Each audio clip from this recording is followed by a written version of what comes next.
Hello, welcome to part two of the True of Dr. Death. This is the True Crime Lounge YouTube channel.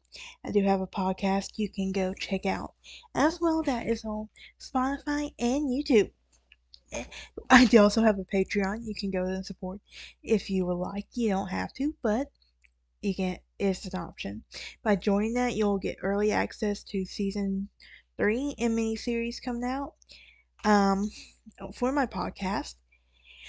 You will also, I also have a merch shop that you can go check out as well. You don't have to, but it's up to you. Um, now that and you can also find me on Instagram, Facebook, and Twitter as well. Now that we have all of that out of the way, let's dive into part two, shall we? Okay, so Shipman's trial commenced at Preston Crown Court on October 5th, 1999.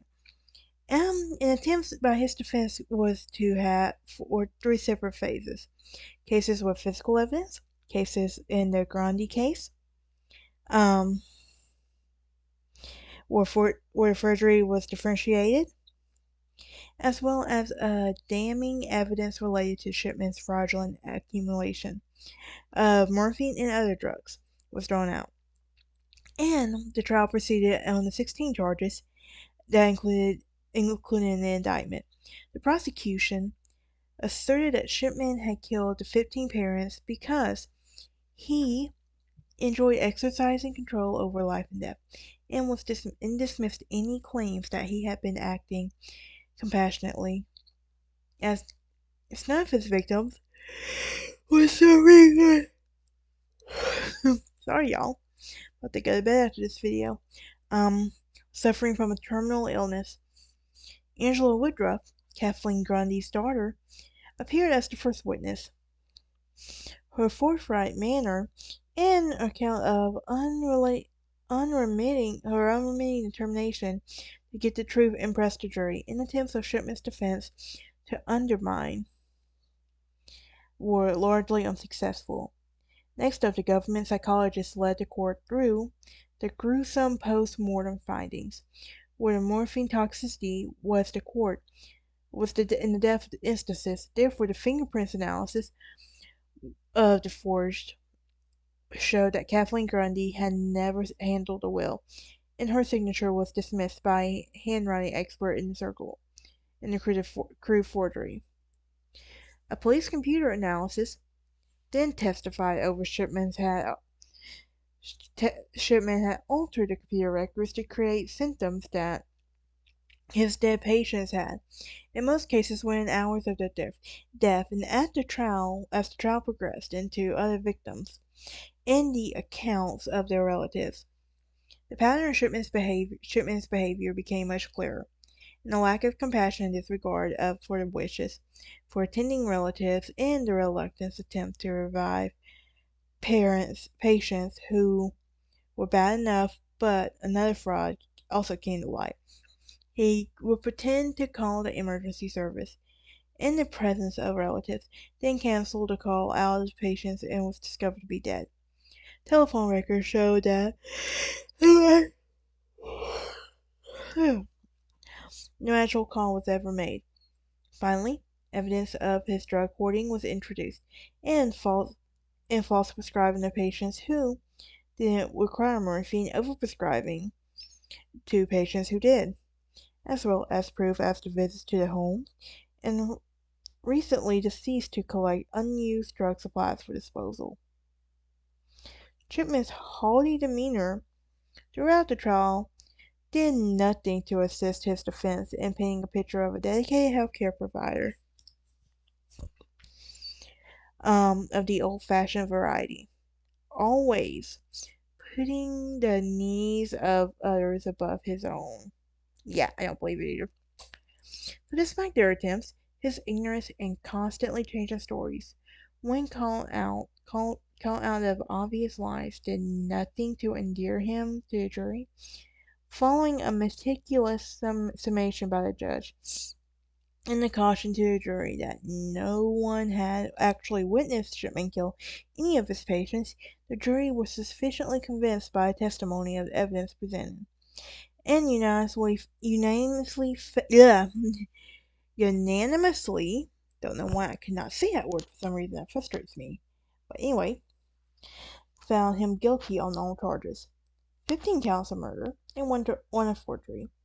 And afterwards, on the January 31st of 2000, the judge passed 15 life sentences, as well as 4 life sentences for forgery, while he commuted for a whole life sentence, effectively removing any possibility of parole.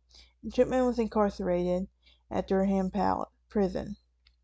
So, in the aftermath, well, the fact that a doctor killed 15 patients in a sent a shudder light through the medical community. But this would prove magnificent in the light of further investigation, delved from deeply in his patient's history. A clinical audit conducted by Professor Richard Barker of the University of Lassiter examined the number of patterns and deaths of Harold Shipman practice and compared them with other practitioners, and it found that rates amongst the elderly were significantly higher, clustered at certain times, and that Shipman was in attendance in a disproportionately number of cases. The audit goes on to estimate that he may have been responsible for the deaths of at least 246 of his patients over a 24-year period. Separately, an inquiry commission chaired by High Court Judge Dame Janet Smith examined the records of 500 patients who died while in his care, and the 2,000-page report concluded that it was likely that he murdered at least 218 of his patients.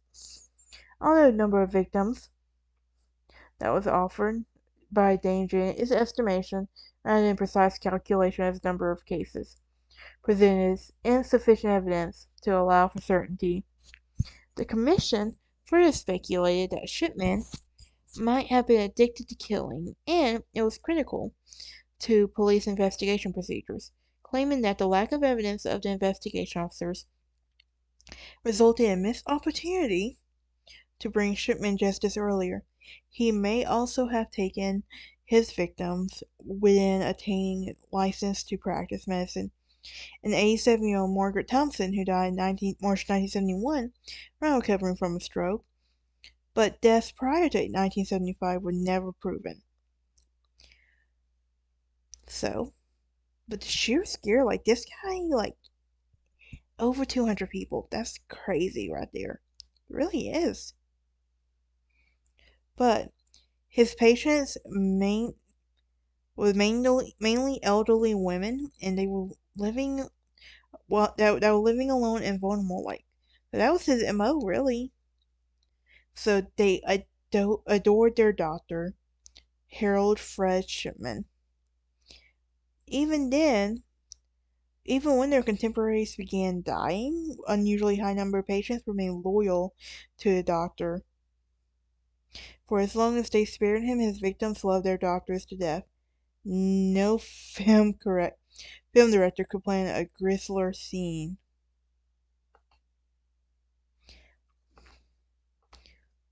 So, what about his childhood? I mean, I gotta think, like, what was his childhood like? Well, he was, like, as I mentioned before, he was born in a working class family on June 14th, and his Harold Frederick Shipman, called Freddie, knew his childhood was far from normal. He maintained distance from himself and his contemporary, mainly due to his influence of his mother Vera, and the distance would manifest itself in later years. So, one neighbor knows that Vera was friendly enough, but she really did see her family as superior to the rest. Not only that, you could tell that Harold was her favorite, the one that was the most promising of her 3 children. Vera decided who Harold could play with when she wanted to distinguish him from the other boys. He was the one who always wore a tie when the others were allowed more casual dress. His sister Pauline was 7 years older, his brother Clyde 4 years his junior, but in his mother's eyes, Harold was the one that she had the most hope for. I hate when parents play the whole favoritism card, like, seriously. As a student, he was comparatively bright and had in his early school days, but rather mediocre when it reached up a school level. Nonetheless, he was a plodder determined to succeed, and when it was time, and when it meant resitting his entrance examinations for medical school, strangely he had the very opportunity to be part of the group. He was an accomplished athlete at the football field and the running track. In spite of this, his belief in his superiority appears to have precluded forming meaningful friendships with people his own age. I wonder why. And there was nothing else that isolated him from the group. His beloved mother had terminal lung cancer, and as she was dying, he willingly played a major supportive role. So watching his mom die must have been really hard. Like, I can't imagine like watching someone die like that. Like, I can't. But much have been much has been made about how young he Shipman had to deal with his mom's final months, because his behavior was then closely paralleled that of Shipman and of a serial killer. Each day after classes, he would hurry home, make Vera a cup of tea, and chat with her preferably about his day, and she counted the minutes as she waited and found great solace in his company. Like, oh my gosh, this mom is really sick, mentally and physically. So, for his part, this was likely Shipman learned how the enduring bedside manner, and he would adopt it later in his practices as a family physician. Toward the end, Vera experienced severe pain, but because a bump in her administrative painkillers did not exist at the time, Vera's sole relief from agony of the cancer came from the family physician. No doubt that Harold watched the fascination of his mother's distress miraculously subside whenever the family doctor injected the morphine. As the disease progressed, the already trim Mrs. Shipman grew thinner and frailer, and on June 21st, 1963, she would succumb to cancer. Cancer sucks. I had an aunt who passed away from breast cancer. Oh my gosh. And have y'all seen the movie about Carly Allison?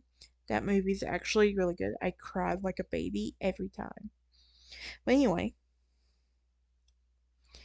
Vera's death left her son in tremendous loss. After all, his mother was the one who made him feel special above the rest. Significantly, her passing left him with an indelible image, the patient with a cup of tea nearby, finding some relief in morphine. Etched upon the 17-year-old's mind, it was a scene that he would recreate hundreds of times. And when it happened, he would be a doctor, one that would regard human life or feeling. So 2 years after his mom died, he was finally admitted into Leeds University Medical School. Getting in had been a struggle. In spite of his self-proclaimed superiority, he had to rewrite his exams. He flunked the first time around. Nonetheless, his grades were adequate enough for him to collect a degree and serve a mandatory hospital internship. But it's surprising to learn that so many of his teachers and fellow students can barely remember Shipman. Some who do not claim he looked down on them and seemed to be amused by the way young men behave. Most of the people around his age, simply remember him as a loner. They also remember him as the one who, with the personality change, the football field where his aggression was unleashed and his dedication to win intense. Even though he was sociable in medical school, then his mother had allowed him to be while living at home. A former teacher said, "I don't think he had a girlfriend. In fact, he took older sisters to school dances. They made a strange couple, but then he was a bit strange, a pretentious lad." I should have said that in a British accent. That would have been so cool, but my accent is terrible. Anyway, but Shipman finally found someone, and married her for most of married her married before most of the people around him did. At age 19, he met Primrose, who was 3 years his junior. Her background was similar to Fred's. Her mother restricted her friendships and controlled her activities. No poster girl, she was delighted to have finally found a boyfriend, and married when she was 17 and 5 months pregnant. Shotgun wedding. Yep. So by 1974, he was a father of two and had joined a medical practice in the Yorkshire town of Todmorden, and in his North England setting, he was seen to undergo a metamorphosis. He became outgoing and respected member of his community in his eyes of fellow medic and patients.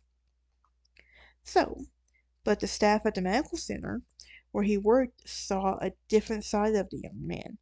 He was often unnecessarily rude and made some of them feel stupid.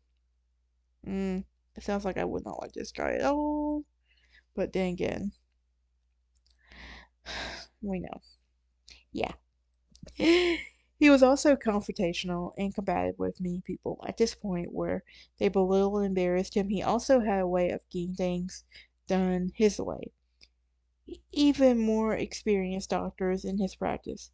Not yet 30, he had become a control freak. So, he was also hardworking and enthusiastic, and he fitted in well with the social matrix. His senior partners saw him as a godsend. One appreciated his contribution, providing him with updated information as he has been so recently out of medical school. But his career at Todman came to a sudden halt when he began having blackouts. His partners were devastated when they gave them the reason. He suffered with epilepsy, and inaccurate diagnosis as a cover-up. So, this soon surfaced and was practiced. And soon the practice receptionist, Marjorie Walker, stumbled upon him entries in the drug use controlled narcotics ledger, and the records would show that he had been prescribing large and frequent amounts of pain medicine in the name of several patients. Moreover, he had written numerous prescriptions for the drugs on behalf of the practice, although this was not unusual. The prescribed amounts were excessive. Pethidine, a morphine-like analgesic, was initially thought to have no addictive properties. Now, some 60 years after medicine first synthesized its reputation is hotly debated. So, following the discovery of him overprescribing and covert investigation by his practice, including Dr. John Dacre, to his alarm, he discovered that his patients on the prescription list neither of the required nor received the drug, and they challenged him to a staff meeting, and he would get fined. So his way of dealing with the problem was to provide an insight into one of his personality. Realizing his career was on the line, he begged for a second chance. When he was denied, he became enraged, stormed out, and he hurled into a medical bag at the ground and threatened to resign. The partners were dumbfounded by his violent and seemingly uncharacteristic behavior. Shortly afterward, his wife stormed into the room where his peers were discussing the best way to dismiss him. Rudely, she informed the people, meaning her husband will not resign, proclaiming, "You will have to force him out." And she was right at this. Ultimately, he was forced out of the practice and into a drug rehab center in 1975. So, 2 years later, his many convictions of drug offenses, prescription fraud, and forgery cost him a surprisingly low fine. Just 600 pounds. Yes, pounds, I was right. Sorry. Yeah. Sorry about that, guys. But anyway, Shipman's conviction for forgery and his are worth noting. First, because this skilled in the area of nothing less than pathetic. Second, he failed to basically learn, really. Like, actions have consequences, but this is something nobody, does not matter what country you're in, does not seem to register. In spite of his early warning, some 22 years later, he actually believed he could get away with faking signatures on a patient's counterfeit with the last victim, Catherine Grundy. The lack of judgment and arrogance set in motion that mechanisms for his downfall. Along with these charges remain, did he really self-inject the drugs, as they claim, or had he already been using them to killing unsuspecting patients? What do y'all think? So, basically today it would be unlikely that he will be allowed to handle drugs unsupervised, given his track record. So, but nonetheless, 2 years later, 2 years after he was convicted, 2 years, within 2 years, he was back to business as a general practitioner. He was accepted into the Donnybrook Medical Center in Hyde, in north of England.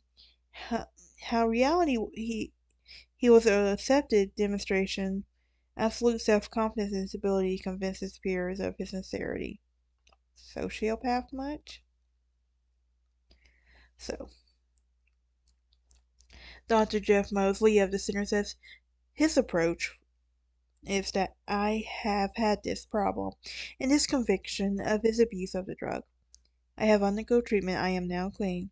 All I ask is you can trust me on that issue to watch me.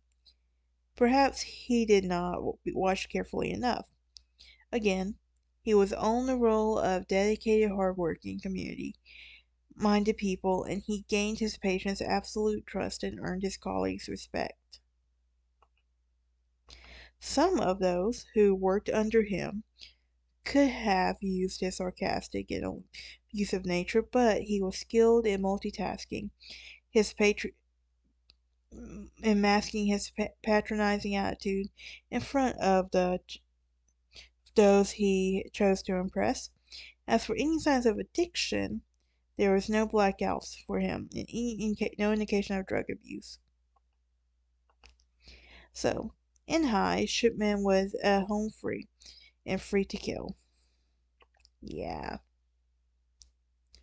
So, because of the nature of the case, it may never be possible to document every murder he committed, but a clinical audit commissioned by the Department of Health estimates that his responsibility for the death of at least 236 patients over a 24-year period. In this audit, Professor Richard Baker from the University of Leicester examined the number and patterns of his debt practice, and he then compared it of other practitioners. There was a big difference, as you can imagine, right? Well, the other variations appeared, and the deaths were clustered at the time, and so the final count, there was an immediate plan to go of the killer in the findings. Not that it would be serve much purpose, perhaps, but already serving 15 concurrent life sentences. Instead, cases of being investigated as they come to light. How the saying goes? How's the saying? What happens in the dark always comes to light. Yes, yes, I agree. So, you gotta imagine, like, there was probably some early warnings, right? Well, in his massacre and unfinished story, Shipman's former patients are grateful indeed that he finally stopped. There was always I could be next feelings, and I hate that feeling of uneasiness. I, but still, his determination to solve the mystery, the determination of Dory to solve the mystery of what happened was finally done, and a jury in Preston Crown found him guilty of murdering 15 of his patients and forging the will of Angela's mom, Catherine Grundy. But but Mrs. Woodruff was not the first to realize something was dangerously wrong here. So, another undertaker, Alan Massey, also noticed a strange position. Noticed it. He would recall that if there's any case for concern, and just said that no, there isn't. He so he showed me the certificate of health and the issues death certificates and the cause of death in it. And the remarks of nothing to be worried about, yet you've had nothing, and yet anybody who wants to inspect this book can. Yeah, I know. So, reassured, so, basically, from a neighboring practice, Dr. Booth had gone to funeral directors to examine the body. British law requires that a doctor from an unrelated practice go to the countersigned cremation forms issued by the original doctor. They are paid a fee for their service, in which some medics cynically call it cash for ash. And so, Booth spoke to her colleagues, and one of them, Dr. Linda Reynolds, contacted the coroner and alerted the police. So what the police did discover was that Shipman had rewritten patients' records of death, and this will lead Angela to investigate, daughter of Catherine Grundy. So, Catherine Grundy's sudden death on June 24th, 1998 came as a terrible shock, as to all who knew her. A singularly active 81-year-old who was well known by the people of Hyde, a wealthy ex-mayor. She had the energy to burn and was a tireless worker for local charities until the day of her death. Her absence was noted when she failed to show up at the Aged Concerns Club. I gotta look this up now. I really have to now. So, there she served meals to the elderly pensioners because the wealthy widow was noted for her punctuality and reliability, but her friends were suspected something was wrong. So, when they came to her home to check on her, they found her lying on the sofa, fully dressed and dead. They immediately called Dr. Shipman. Yep. He would visit the home a few hours. He had visited the home a few hours earlier, and the last person to see her alive. He claimed that the purpose of the visit was to take blood samples for studies of aging. Shipman pronounced her dead, and the news conveyed to her daughter Angela Woodruff. He told the doctor a post-mortem was unnecessary because he had seen her shortly before her death. So following the burial, Angela returned to her home where she received a troubling phone call from solicitors who claimed to have a copy of Mrs. Grundy's will. And A solicitor herself owned the firm, who owned Angela's own firm, who handled Armando's affairs. Her firm held a document launched in 1986, and the monument shows that she saw badly typed worded paper, and she knew it was fake. It was about it left £386,000 to Dr. Shipman. Yeah.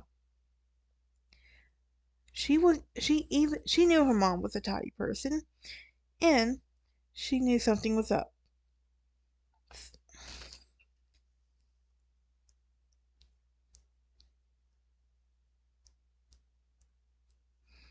Okay, sorry. Um, but initially she wondered if Shipman was being framed, but that wasn't the case. So she So, upon his investigation, that did convince the conclusions were accurate that the will was forged. Yep. Alright, guys, that is part 2. I will see y'all next time as we will go on with part 3. I hope y'all have a great day and a happy Halloween.